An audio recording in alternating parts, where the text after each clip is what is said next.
For a company owner or key executive, negotiating a bank loan may be a key result area. Hiring the right people and delegating effectively are both key result areas. For a receptionist or secretary, typing letters and answering the phone and transferring callers quickly and efficiently are defined as key result areas. People's ability to perform these tasks quickly and efficiently largely determines their pay and promotability. Give yourself a grade.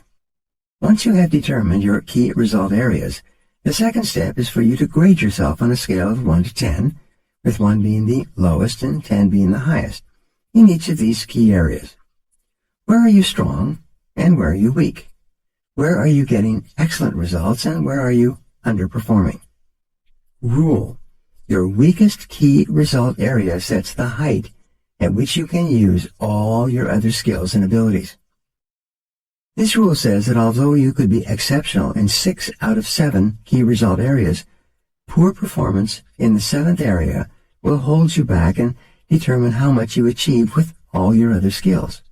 This weakness will act as a drag on your effectiveness and be a constant source of friction and frustration. For example, delegating is a key result area for a manager.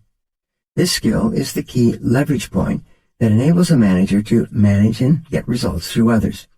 A manager who cannot delegate properly is held back from using all his or her other skills at the maximum levels of effectiveness. Poor delegation skills alone can lead to failure in the job. Poor performance produces procrastination. One of the major reasons for procrastination in the workplace is that people avoid jobs and activities in those areas where they have performed poorly in the past. Instead of setting a goal and making a plan to improve in a particular area, most people avoid that area altogether, which just makes the situation worse. The reverse of this is that the better you become in a particular skill area, the more motivated you will be to perform that function, the less you will procrastinate, and the more determined you will be to get the job finished. The fact is that everybody has both strengths and weaknesses. Refuse to rationalize, justify, or defend your areas of weakness. Instead, identify them clearly. Set a goal and make a plan to become very good in each of those areas. Just think, you may be only one critical skill away from top performance at your job. The great question. Here's one of the greatest questions you will ever ask and answer. What one skill, if I developed and did it in an excellent fashion, would have the greatest positive impact on my career? You should use this question to guide your career for the rest of your life. Look into yourself for the answer. You probably already know what it is. Ask your boss this question. Ask your coworkers. Ask your friends and your family. Whatever the answer is, go to work to bring up your performance in this area. The good news is that all business skills are learnable. If anyone else is excellent in that particular key result area, this is proof that you can become excellent as well if you decide to. One of the fastest and best ways to stop procrastinating and get more things done faster is for you to become absolutely excellent in your key result areas. This can be as important as anything else you do in your life or career. Now here are 2 exercises for you. Number 1, identify the key result areas of your work. What are they? Write down the key results that you have to get to do your job in an excellent fashion. Give yourself a grade from 1 to 10 on each one. And then determine the one key skill that if you did it in an excellent manner would help you the most in your work. Number 2 is take this list to your boss and discuss it with him or her. Invite honest feedback and appraisal. You can only get better when you are open to the constructive input of other people. Discuss your conclusions with your staff and coworkers. Talk them over with your spouse. Make a habit of doing this analysis regularly for the rest of your career. Never stop improving. This decision alone can change your life. Chapter 8. Apply the Law of 3. Theodore Roosevelt wrote, "Do what you can with what you have. where you are. This is one of the great time management principles of all. 3 core tasks that you perform contain most of the value that you contribute to your business or organization. Your ability to accurately identify these 3 key tasks and then to focus on them most of the time is essential for you to perform at your best.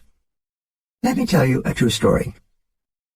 3 months after her first full-day coaching session with me in San Diego, Cynthia told the group a story.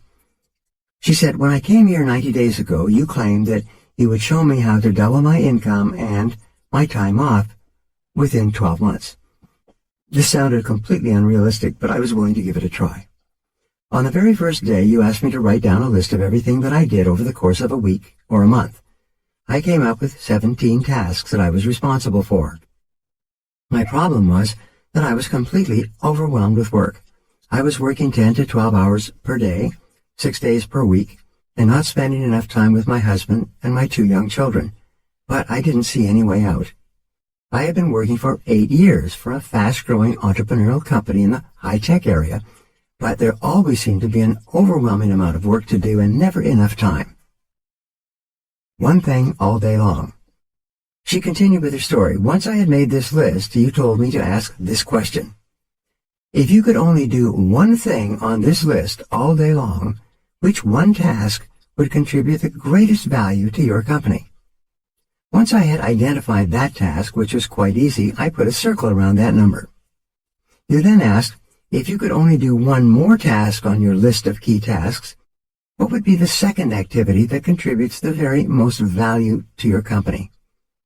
Once I had identified the second most important task, you asked me the same question with regard to the third most important task. You then said something that shocked me at the time. You said that fully 90% of the value that you contribute to your company is contained in those 3 tasks, whatever they are. Everything else you do is either a support task or a complementary task that could probably be delegated, downsized, outsourced, or eliminated. Take immediate action." Cynthia continued with her story. "As I looked at the 3 tasks, I realized that these were the 3 things that I did that contributed the most value to my company. This was on a Friday. On Monday morning at 10 o'clock, I met with my boss and explained what I had discovered. I said that I needed his help in delegating and outsourcing all my work except those 3 key tasks. I felt that if I could work on those 3 tasks exclusively all day long, I could more than double my contribution to the company. Then I told him that if I doubled my contribution, I would like to be paid twice as much." She said my boss was completely silent. He looked at my list of key tasks, looked back up at me, and looked at the list again. He then said, "You're right. These are the 3 most important things that you do in this company, and the 3 things that you do best. I will help you to delegate and outsource all these minor tasks to free you up to work full-time on these 3 key tasks. And if you double your contribution, I will pay you twice as much." Transform your life. Cynthia concluded her story by saying, "He did, and then I did, and then he did. He helped me to delegate and assign all my minor tasks so I could concentrate on my top 3 jobs. As a result, I doubled my output over the next 30 days, and he doubled my income. I had been working very hard for more than 8 years, and I doubled my income in just 1 month by focusing all my time and energy on my 3 key tasks. Not only that, but instead of working 10 and 12-hour days, I work from 8 o'clock to 5 o'clock and spend time in the evenings and on the weekends with my husband and my children. Focusing on my key tasks has transformed my life." Perhaps the most important word in the world of work is contribution. Your rewards, both financial and emotional, will always be in direct proportion to your results, to the value of your contribution. If you want to increase your rewards, you must focus on increasing the value of what you do. You must dedicate yourself to contributing more results to your company. And 3 key tasks always contribute the most. The quick list method. Here's an exercise that we use with our coaching clients very early in the process. We give them a sheet of paper and then tell them, in 30 seconds, write down your 3 most important goals in life right now. We have found that when people have only 30 seconds to write down their 3 most important goals, their answers are as accurate as if they had 30 minutes or 3 hours. Their subconscious minds seem to go into hyperdrive, and the 3 most important goals just pop out of their heads and onto the paper, often to the surprise of the people doing the exercise. In 80% or more of cases, people have 3 goals in common: a financial and career goal, a second, a family or personal relationship goal, and third, a health or fitness goal. And this is as it should be. These are the 3 most important areas of life. If you give yourself a grade on a scale of 1 to 10 in each of these 3 areas, you can immediately identify where you're doing well in life and where you need some improvement. Try it yourself and see. Give this exercise to your spouse and your children. The answers can be quite revealing. Later in our coaching program, we expand this exercise by asking the following questions. Number 1, what are your 3 most important business or career goals right now? Number 2, what are your 3 most important family or relationship goals right now? Number 3, what are your 3 most important financial goals right now? Number 4, what are your 3 most important health goals right now?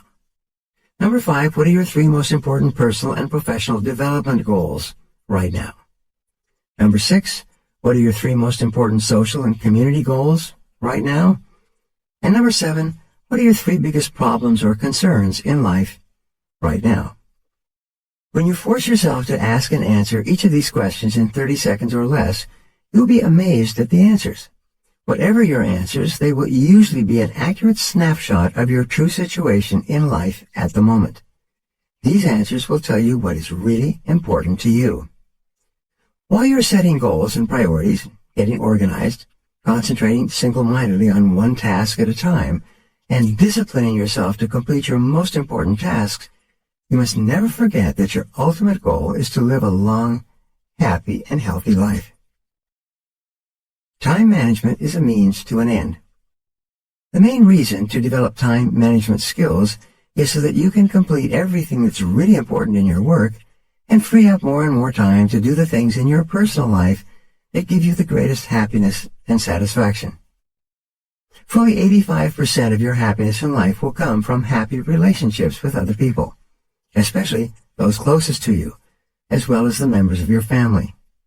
The critical determinant of the quality of your relationships is the amount of time that you spend face-to-face with the people you love and who love you in return.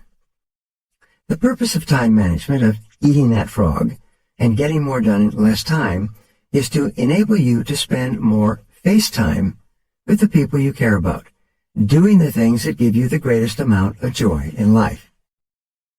Rule: it is the quality of time at work that counts, and the quantity of time at home that matters. Work all the time you work. To keep your life in balance, you should resolve to work all the time you work. When you go to work, put your head down and work the whole time. Start a little earlier, stay a little later, and work a little harder. Don't waste time. Every minute that you spend in idle chit-chat with coworkers or playing with your email is time taken away from the work that you must accomplish if you want to do well at your job. Even worse, time that you waste at work often has to be taken away from your family. You have to either stay late or take work home and work in the evenings. By not working effectively and efficiently during your workday, you create unnecessary stress and deprive the members of your family of the very best person that you can possibly be. Balance is not optional. One of the most famous sayings of the ancient Greeks is moderation in all things. You need balance between your work and your personal life. You need to set priorities at work and concentrate on your most valuable tasks. At the same time, you must never lose sight of the fact that the reason for working efficiently is so that you can enjoy a higher quality of life at home with your family. Sometimes people come up to me and ask, how do I achieve balance between my work and my home life? I ask them in return, how often does a tightrope walker balance when on the high wire? After a few seconds of thinking, they almost always say, all the time. I said, that's the same situation with balance between work and home life. You have to do it all the time. You never reach a point where you have attained it perfectly.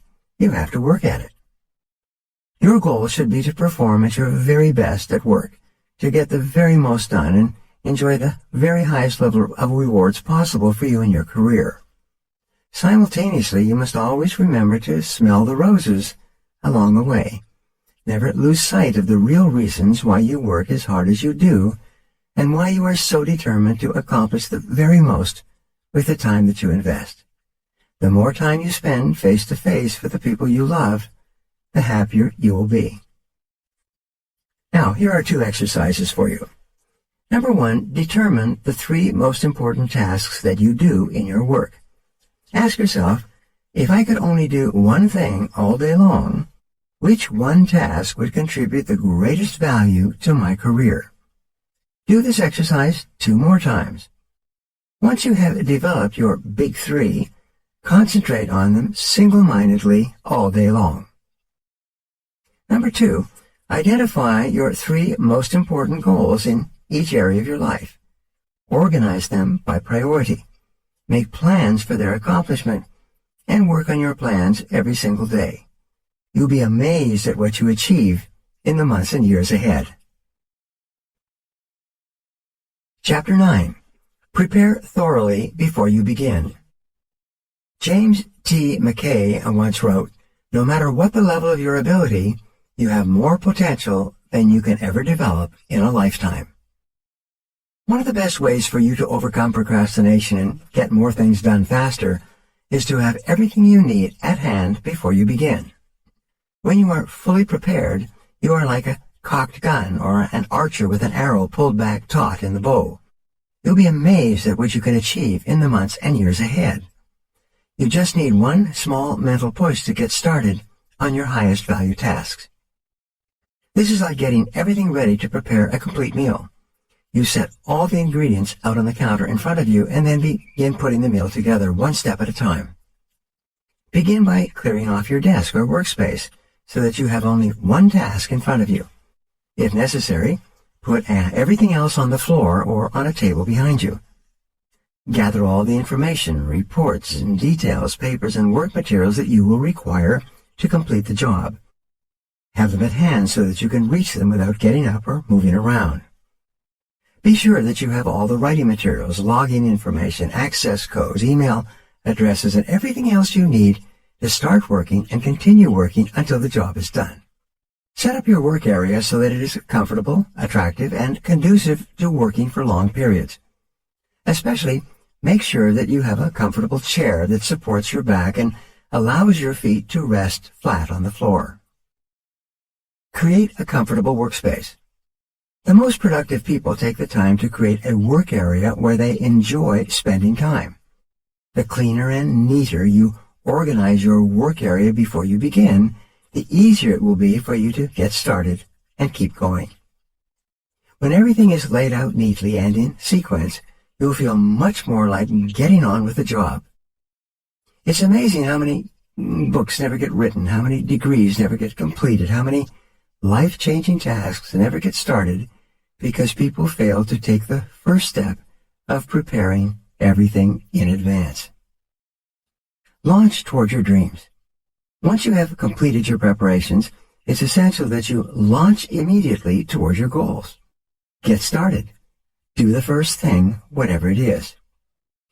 My personal rule is get it 80% right and then correct it later. Run it up the flagpole and see if anyone salutes. Don't expect perfection the first time, or even the first few times. Be prepared to fail over and over before you get it right. Wayne Gretzky, the great hockey player, once said, "You miss 100% of the shots you don't take." Once you have completed your preparations, have the courage to take the first action, and everything else will follow from that. The way you develop the courage you need is to act as if you already had the courage and behave accordingly. Take the first step. When you sit down with everything in front of you, ready to go, assume the body language of high performance. Sit up straight, sit forward, and sit away from the back of your chair. Carry yourself as though you are an efficient, effective, high-performing personality. Then, Pick up the first item and say to yourself, let's get to work, and plunge in. And once you've started, keep going until the job is finished. Now here are 2 exercises for you. Number 1, take a good look at your desk or office, both at home and at work, and ask yourself, what kind of a person works in an environment like this?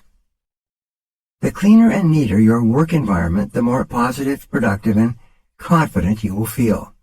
Number 2, resolve today to clean up your desk and office completely so that you feel effective, efficient, and ready to get going each time you sit down to work. Chapter 10.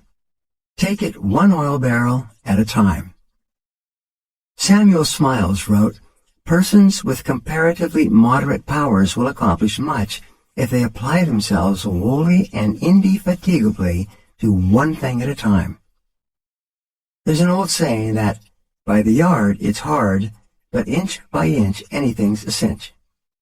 One of the best ways to overcome procrastination is for you to get your mind off the huge task in front of you and focus on a single action that you can take. One of the best ways to eat a large frog is for you to take it 1 bite at a time. Lao Tzu wrote, "A journey of 1,000 leagues begins with a single step." This is a great strategy for overcoming procrastination and getting more things done faster. Crossing a great desert. Many years ago, driving an old Land Rover, I crossed the heart of the Sahara Desert, the Tinesrift, deep in modern-day Algeria. By that time, the desert had been abandoned by the French for years, and the original refueling stations were empty and shuttered. The desert was 500 miles across in a single stretch, without water, food, a blade of grass, or even a fly. It was totally flat, like a broad, yellow sand parking lot that stretched to the horizon in all directions. More than 1,300 people had perished in the crossing of that stretch of the Sahara in previous years. Often, drifting sands had obliterated the track across the desert, and the travelers had gotten lost in the night, never to be found again alive. To counter the lack of features in the terrain, the French had marked the track with black 55-gallon oil drums every 5 kilometers, which was exactly the distance to the horizon formed by the curvature of the earth. Because of this, in the daytime, we could always see 2 oil barrels, the one we had just passed and the one 5 kilometers ahead of it, and that was exactly what we needed to stay on course. All we had to do was steer for the next oil barrel. As a result, we were able to cross the biggest desert in the world by simply taking it 1 oil barrel at a time. Take it 1 step at a time. In the same way, you can accomplish the biggest task in your life by disciplining yourself to take it just 1 step at a time. Your job is to go as far as you can see. You will then be able to see far enough to go further. To accomplish a great task, you must step out in faith and have complete confidence that your next step will soon become clear to you. Remember this wonderful advice: leap, and the net will appear. A great life or a great career is built by performing 1 task at a time, quickly and well, and then going on to the next task. Financial independence is achieved by saving a little money every single month, year after year. Health and fitness are accomplished by just eating a little less and exercising a little more, day after day and month after month. You can overcome procrastination and accomplish extraordinary things by taking just the first step, getting started towards your goal, and then taking it 1 step, 1 oil barrel at a time. Here are 2 exercises for you.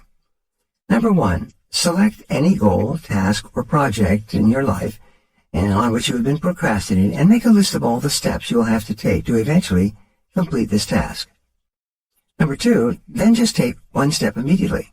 Sometimes all you need to do to get started is to sit down and complete 1 item on the list, and then do 1 more, and so on. You'll be amazed at what you eventually accomplish. Chapter 11. Upgrade your key skills. The only certain means of success, according to Augmandino, is to render more and better service than is expected of you, no matter what your task may be. Upgrading your skills is one of the most important personal productivity principles of all. Learn what you need to learn so that you can do your work in an excellent fashion. The better you become at eating a particular type of frog, the more likely you are to just plunge in and get it done. A major reason for procrastination is a feeling of inadequacy, a lack of confidence, or an inability in a key result area of a task. Feeling weak or deficient in a key area is enough to discourage you from starting the job at all. Continually upgrade your skills in your key result areas. Remember, however good you are today, your knowledge and skills are becoming obsolete at a rapid rate. As Pat Riley, the basketball coach, said, anytime you start striving to get better, you're bound to get worse. Never stop learning. One of the most helpful of all time management techniques is for you to get better at your key tasks. Personal and professional development is one of the best time savers that there is. The better you are at a key task, the more motivated you are to launch into it. The better you are, the more energy and enthusiasm you have. And when you know that you can do a job well, you find it easier to overcome procrastination and get the job done faster and better than under any other circumstances. One piece of information or one additional skill can make an enormous difference in your ability to do the job well. Identify the most important things you do and then make a plan to continually upgrade your skills in those areas. Rule: continuous learning is the minimum requirement for success in any field. Refuse to allow a weakness or a lack of ability in any area to hold you back. Everything is learnable, and what others have learned, you can learn as well. When I began to write my first book, I was discouraged because I could only use the hunt and peck method of typing. I soon realized that I had to learn to touch type if ever I was going to write and rewrite a 300-page book. So, I bought a touch typing program for my computer and practiced for 20 to 30 minutes every day for 3 months. By the end of that time, I was typing 40 to 50 words per minute. With this additional skill, I have been able to write more than 80 books that have now been published all over the world. The best news is that you can learn whatever skills you need to be more productive and more effective. You can become a touch typist if necessary. You can become proficient with a computer. You can become a terrific negotiator or a super salesperson. You can learn to speak in public. You can learn to write effectively and well. These are all skills that you can acquire as soon as you decide to and make them a priority. 3 steps to mastery. First, read in your field for at least 1 hour every day. Get up a little earlier in the morning and read for 30 to 60 minutes in a book or magazine that contains information that can help you to be more effective and productive at what you do. Second, take every course and seminar available on the key skills that can help you. Attend the conventions and business meetings of your profession or occupation. Go to the sessions and workshops. Sit up front and take notes. Purchase the audio recordings of the programs. Dedicate yourself to becoming one of the most knowledgeable and competent people in your field. Third, listen to audio programs in your car. The average car owner sits behind the wheel 500 to 1,000 hours each year while driving from place to place. Turn driving time into learning time. You can become one of the smartest, most capable, and highest paid people in your field simply by listening to educational audio programs as you drive from place to place. The more you learn and know, the more confident and motivated you feel. The better you become, the more capable you will be of doing even more in your field. The more you learn, the more you can learn. Just as you can build your physical muscles through physical exercise, you can build your mental muscles with mental exercises. And there's no limit to how far or how fast you can advance, except for the limits you place on your own imagination. Here are 2 exercises for you. Number 1, identify the key skills that can help you the most to achieve better and faster results. Determine the core competencies that you will need to have in the future to lead your field. Whatever they are, set a goal, make a plan, and begin developing and increasing your ability in those areas. Decide to be the very best at what you do. Number 2, develop a personal plan to prepare yourself to do your most important tasks in an excellent fashion. Focus on those areas where you have special talents and that you most enjoy. This is the key to unlocking your personal potential. Chapter 12. Identify your key constraints. Concentrate all your thoughts on the task at hand. The sun's rays do not